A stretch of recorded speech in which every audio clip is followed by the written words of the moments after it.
Hello, Reds. What a win that was then. I've got Steve Graves, I've got Siobhan, Biganne. Steve, it was absolutely crazy stuff. For the first 20 minutes, I felt like we could score 140 goals if we wanted to. I've never known a softer football team than Tottenham Hotspur. Then the game just went a bit flat. Then suddenly it was all them. Then it wasn't them. They're weird. They were like John Joe Shelby, and they were the defining factor in the game at all points, good or bad. And then finally we get that moment at the end after Richarlison's done his daft fucking dance. And my God, he can do his pigeon dance all the way back to London because he got fuck all. Yeah, so we work back from there. Go on. I think it felt a bit mad to me, the extent to which they celebrated that, and I think it doesn't help them that he scores it, because they all go absolutely mad because he goes absolutely mad. And then, I mean, you know, if you would say it's pretty much in their head because they literally set us up for the winning goal. They're getting a draw at that point, and they're absolutely beside themselves. And I get it. You know, they've got battered last week.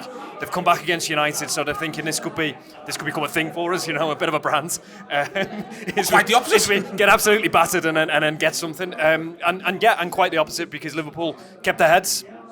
They had a plan for what you do at this point when you've got about a minute and a half to try and get something. What they didn't have a plan for was pretty much everything else after what happens when you go 3-0 up. You know, you talk about the game goes flat, and I think Liverpool are happy for the game to go flat, and I think they're too happy for the game to go flat, and they've got no response to what happens if you go 3-1 when you've done that. If you are going 3-0's fine here, 3-0's fine to half time. Maybe after half time we'll do 10 minutes where we go 5.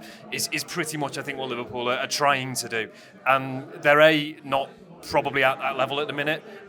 B, Spurs are, they are able to hurt you, as we see. So I think Liverpool's problems are of their own making to a certain extent. Notwithstanding, Spurs do well to cling on there, but Liverpool in the end do supremely well to just hold their nerves really and back themselves and believe in themselves in the end. It was bedlam when it goes in to make it 4-3, Siobhan.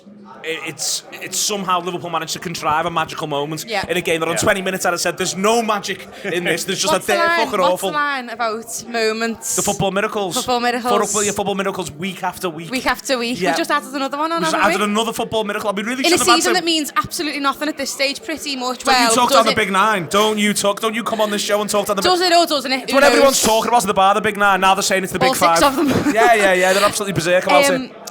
I think that Steve's right. Like, after it was almost nothing happened second half of the first 20 minutes, and it was like a perfectly nothing happened, and then no one had any energy to respond to when something did happen.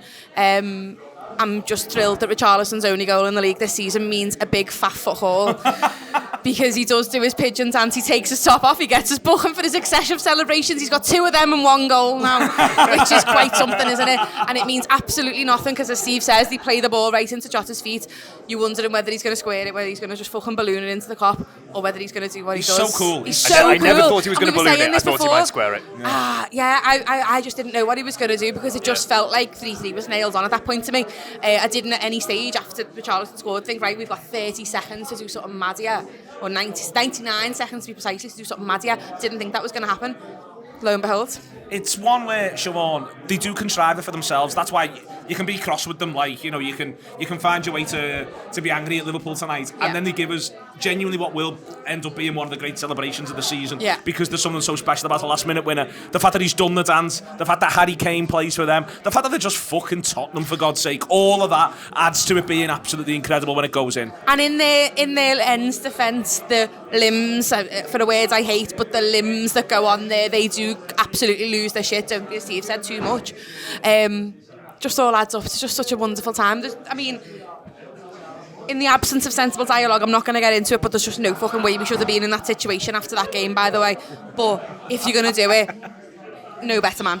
No better man, no better moment. He just keeps his head. It is really important to say that last season, to do some sensible dialogue, what I thought we missed in the first part of the season whilst he was injured was that last season he scores loads of goals for Liverpool when Liverpool are losing or Liverpool are drawing. Yeah. So he scores loads of goals to go 1-0, loads of goals to go 2-1. The equaliser at the Etihad, that was his last goal for ages, for almost 12 months, Steve. He scores loads of fucking goals when the pressure is on. When Liverpool needs a goal, he gets a goal. There's no greater example than that. And that it falls to him. There literally was no better man on the whole pitch for it to fall to. No, he'd be the one I'd have chosen 99 times out of 100 in that situation, on the pitch in that situation. But I think more generally as well for Liverpool, he's the one I want the chance falling to in in next season's Champions League final. YouTube, press the button, become a member of the Anfield Wrap from the heart of the city of Liverpool. The best way to enjoy all your Liverpool-based videos, everything you need, every single day. It is the Anfield Wrap.